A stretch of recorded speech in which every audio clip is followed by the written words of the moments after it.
What is up, everyone? Talon from the Airsoft headquarters, and welcome back to 5-Minute Fixes, a small little series where I take 5 minutes or less and talk about topics that is utilized in Airsoft. Now, I try very hard to stay within that 5-minute time frame, but I do tend to go over more often than not. That's okay. We're gonna start the timer right now. So today's topic is going to be BBs.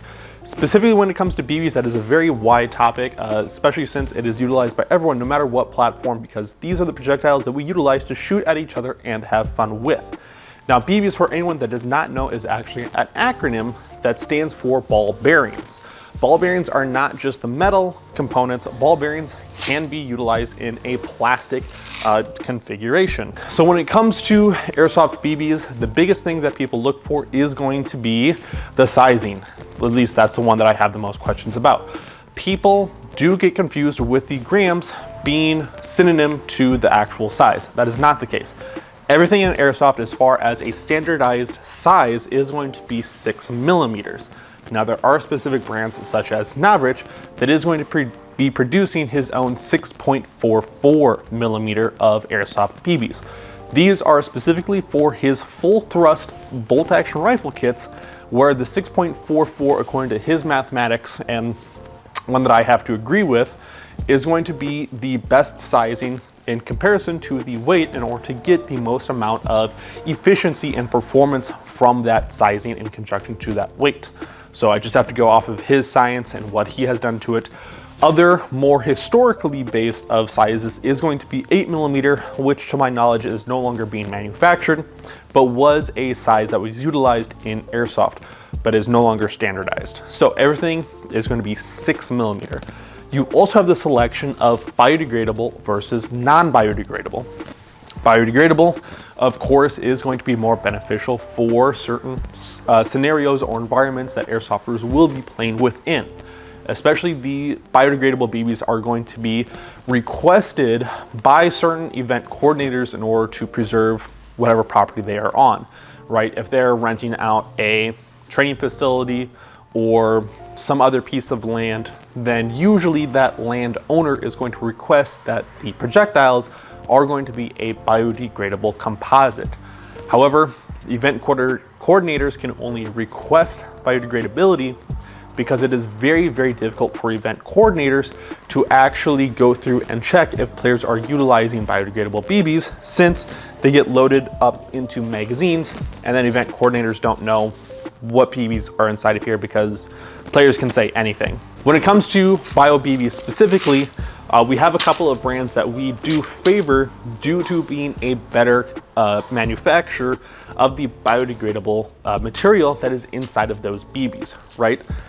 We are by no means environmentalists, but we do appreciate that when it does come to the biodegradable side of things, that they actually do biodegrade, right? It doesn't make sense to market biodegradable BBs if they don't actually break down in the environment.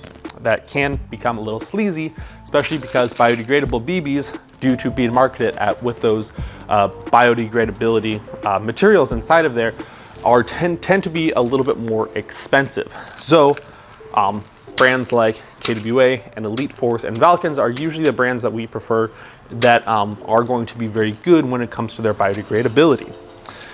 When it comes to biodegradability or bio BBs, when they do meet any type of direct sunlight, maybe they get some humidity or a little bit of liquid inside of there, they will start that biodegradable breakdown process, which is not good for magazines later on, especially if you crack the bottle open, use only part of the BBs like I have here, and then store them for another 2 to 3 months.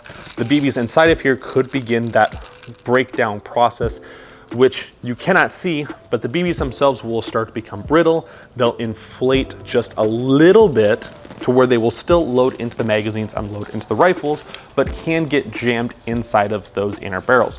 So what we typically suggest is keeping the bio BBs stored in a airtight, sun-free, humid-free environment.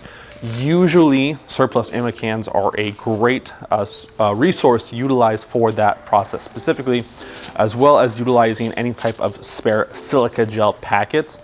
Don't puncture these.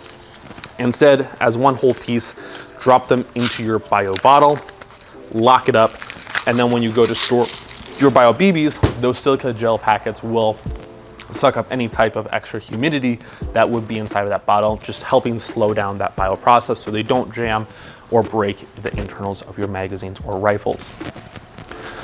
Next on the docket is looking at the weights of the BBs. So the lowest weight that I currently am familiar with is the 0.12 gram BBs, and then the heaviest BB that I could find is a 0.69. Now these are all measured in grams, but they're all going to be the same universal 6 millimeters in diameter. So we have the lightest weight, which is going to be made of a very brittle and very cheap type of plastic. And a lot of times, anything lighter than a 0.20 is going to be so brittle of a plastic that they can break down inside of your hop-up unit from the nozzle, just impacting them in order to load them past that bucking and shoot them out. There are cases where that does happen, and we always suggest not utilizing anything lighter than a 0.20 gram BB. 0.20s are the absolute safest weight. The 0.20 is the standardized lowest weight for airsoft BB manufacturers and should most commonly be utilized as the lightest weight utilized. 0.20s, because they are so standardized, are always utilized for the chronograph or measuring a rifle's velocity at games or events, or looking at them for personal play as well. So 0.20s, the lowest weight you should utilize, and I have that marked in green. Usually to a 0.32 gram of BB is what is most commonly recommended for a rifle base of weight, right? That 0.20 to 0.32 usually is a decent enough of weight range to be utilized in most rifle base of platforms, which I don't have an example. 0.20s you want to utilize in a shorter length of barrel, 0.32s in a 20-inch barrel length, or maybe just shorter, a 20 to 18-inch barrel length. You know, really heavily dependent on the internal components that you have inside of that rifle, but just general broad strokes. A 0.36 all the way up to that 0.69 is generally what is recommended for bolt action rifle or DMR base of platforms. This just allows for, basically what happens is as you go up in weight, because there is more mass or more density of the projectile, it is going to carry its momentum into the target with more force, with more kinetic energy, meaning that targets out at greater distances, like a person target, is going to feel those impacts or hear those impacts with better understanding that they got hit compared to using a lighter weight of BB.